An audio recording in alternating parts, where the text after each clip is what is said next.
Menguak kebenaran sejarah nenek moyang memang tidak mudah. Selalu saja menyisakan misteri yang rumit untuk diungkap. Minimnya petunjuk dan literatur meninggalkan jejak yang samar. Seperti lokasi yang akan kita kunjungi kali ini, situs sejarah Tembak Sela yang berada di Desa Samudra, Kecamatan Gumelar, Kabupaten Banyumas.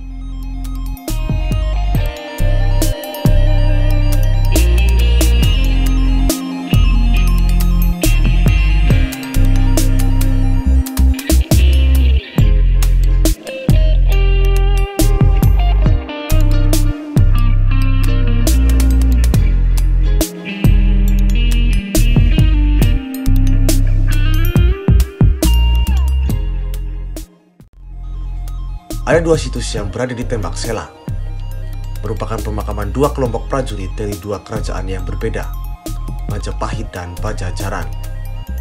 Konon, mereka adalah prajurit yang bertempur setelah terjadinya Perang Bubat. Namun sekali lagi, versi ini juga butuh pembuktian dari para sejarawan untuk menguak tabir kebenaran cerita tersebut.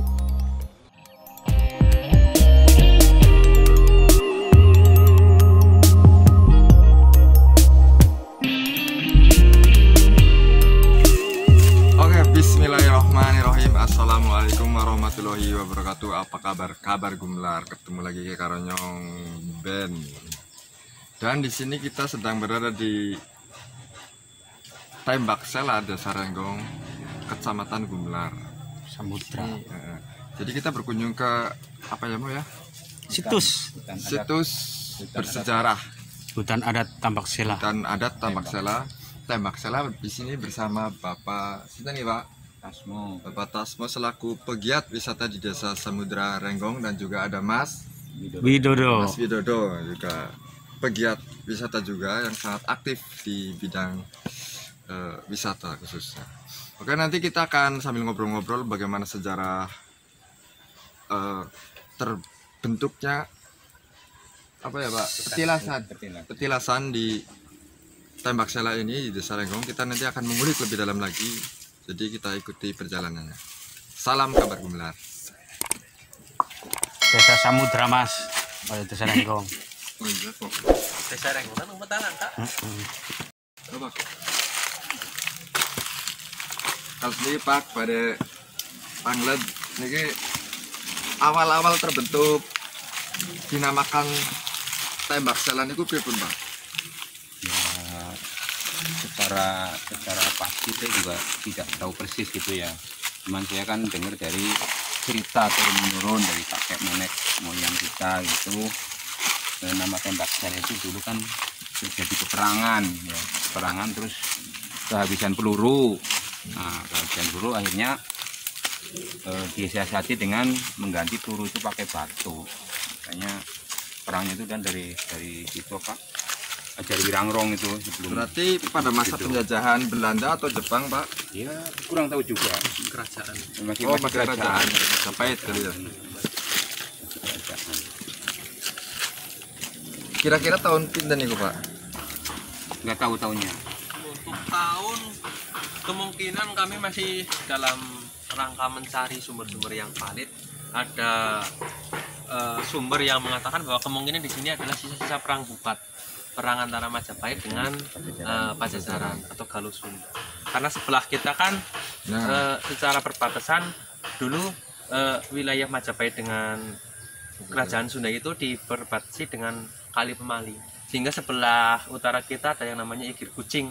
Igir Kucing itu ceritanya itu untuk menjaga agar supaya tidak ada pasukan yang dari wilayah kerajaan sebelah masuk ke Kerajaan Sunda. Pembatas macamnya. Terus niku ada nggak hubungannya sama yang di Cikedong itu? Ada hubungannya gitu? Sangat. Oh, erat Iya, berarti ya, Mas? karena di Cikedong kan garis. sebelahnya ada yang namanya Bukit Ajar Wirangrong. Konon di situ adalah lokasi latihan pasukan Pajajaran itu sendiri, semacam itu. Oke, nanti kita sambil berbincang-bincang lagi, kita lanjut ke lokasi di mana nanti ada petilasannya. Kita tetap ikuti terus perjalanan. Lanjut.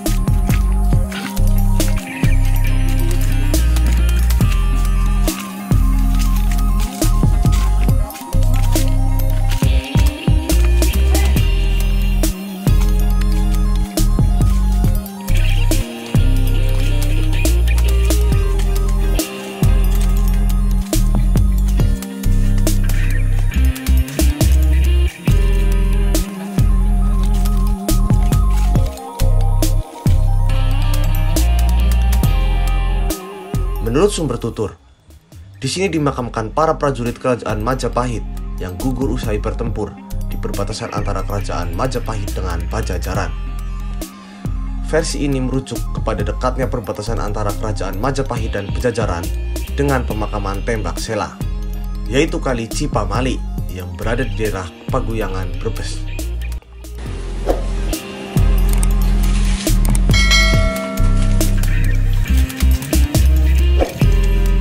Sandalnya Pak. Ya. Ini tadi sebelum masuk ke pintu petilasan ini kita diwajibkan untuk melepas sendal. Mungkin itu sudah menjadi adat istiadat atau sudah menjadi ketentuan ketika kita akan berkunjung ke petilasan ini.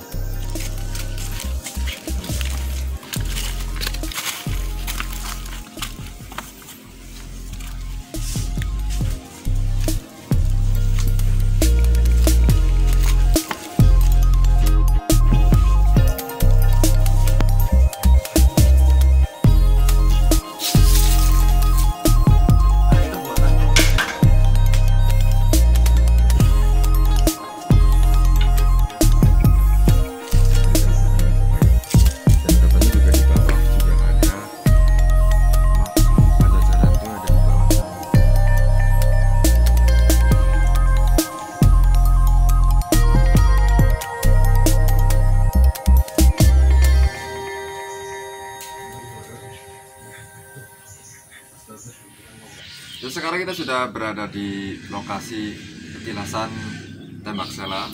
Nanti kita akan ngobrol-ngobrol dengan narasumber langsung bagaimana terbentuknya dan sudah berapa lama, dan ada beberapa makam yang terdapat di sini. Kita nanti akan langsung menanyakan langsung sama jenengan apa. Boleh sama Mas Teguh, boleh nanti saling melengkapi. Nah ini berarti sudah hampir berpuluh-puluh tahun ya Mas. Nah kira-kira ada berapa makam di sini Mas? Untuk yang utama ada sekitar 6 atau 8 lah, sekitar gitu. Untuk yang di petilasan ini yang kami sebut ya petilasan utama, petilasan yang dari kerajaan Majapahit. Nanti yang di bawah ada petilasan yang dari kerajaan Pajajaran, ada sekitar hampir 50 bentuk makam. Itu masih kami kaji sumber validnya, nah, itu makam betul-betul makam atau hanya sekedar petilasan. Ini yang menjadi fokus kita untuk kemudian mencari fakta yang sesungguhnya yang ada di situs Tembak Sela ini. Kenapa kami kemudian menyebut ini menjadi hutan adat? Ini sangat menarik karena satu komplek ada 2 tempat semacam makam yang disebut dengan makam yang dari Majapahit dengan yang dari Pajajaran. Ada kemungkinan juga beberapa sumber mengatakan ini ialah sisa-sisa perang antara perang Majapahit dengan kerajaan Sunda semacam itu. Terus untuk kapan mulai ditemukan, sudah dari nenek moyang kami bahwa ini sudah ada semacam itu. Sehingga kelemahan kami kenapa sumber itu terputus karena amat sangat disakralkan, sehingga para sesepuh kami dulu tidak menuturkan secara rinci tahun berapa ini ditemukan, terus siapa saja yang ada di sini yang mungkin pernah napak tilas di sini dan sebagainya, itu terputus. Sehingga ini menjadi PR besar buat kami untuk mencari fakta-fakta yang sesungguhnya untuk kemudian bisa diterima secara umum maupun secara akademik. Seperti itu Mas.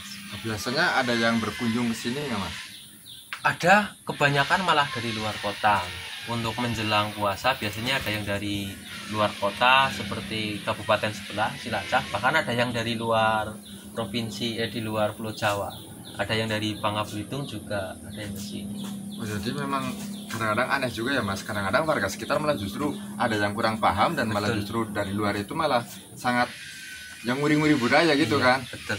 Jadi ini juga khusus ya bukan berarti ya, tapi ya alangkah baiknya kita sebagai warga sekitar harus berani ataupun peduli untuk nguri-nguri budaya apa yang ada di daerah kita, terutama dalam bentuk budaya dan juga sejarah begitu.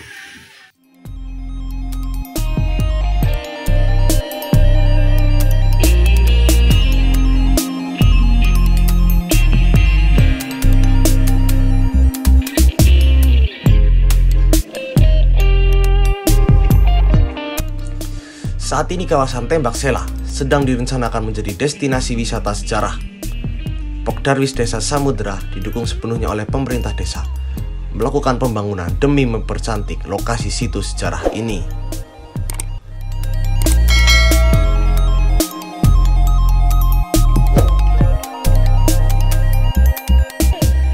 Ya begini Mas, untuk konsep desa wisata ini sebenarnya yang nantinya akan dijual atau dipamerkan ke masyarakat luar itu apa Mas? Apa saja potensinya?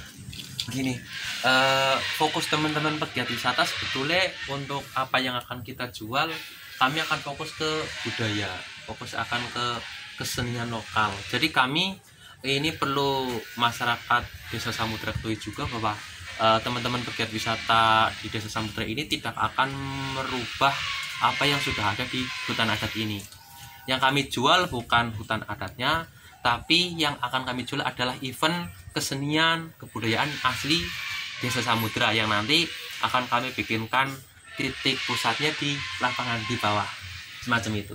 Jadi yang masuk sini ya khusus orang-orang yang memang punya kepentingan khusus. Karena di sini juga kan memang masih ada juru kunci yang memang secara turun-temurun memang masih ada kaitannya dengan kerajaan Majapahit, semacam itu. Jadi konsepnya kami akan menjual cenderung kebudayaan. Selain untuk melestarikan budaya, juga nanti akan berkesinambungan dengan produk-produk UMKM Mas, semacam itu. Ketika kita mendatangkan orang banyak di situ, nanti ada produk UMKM masuk.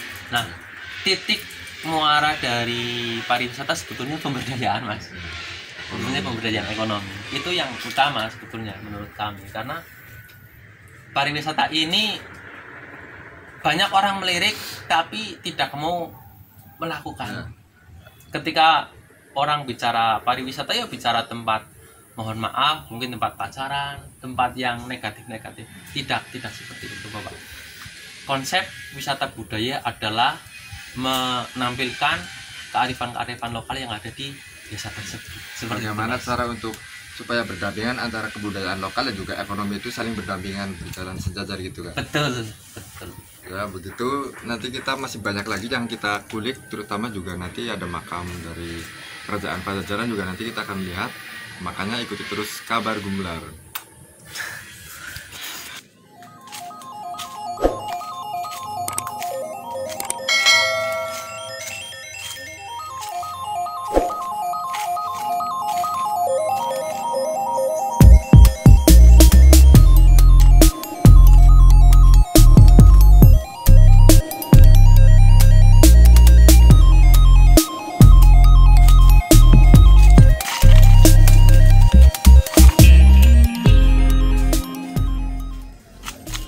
Oke, kita ikuti terus perjalanan kami untuk menuju ke makam Pajajaran di bawah sana. Terus pantau Kabar Gumelar. Ini masih satu komplek ya? Masih satu kompleks, cuman ini agak turun sedikit ke bawah.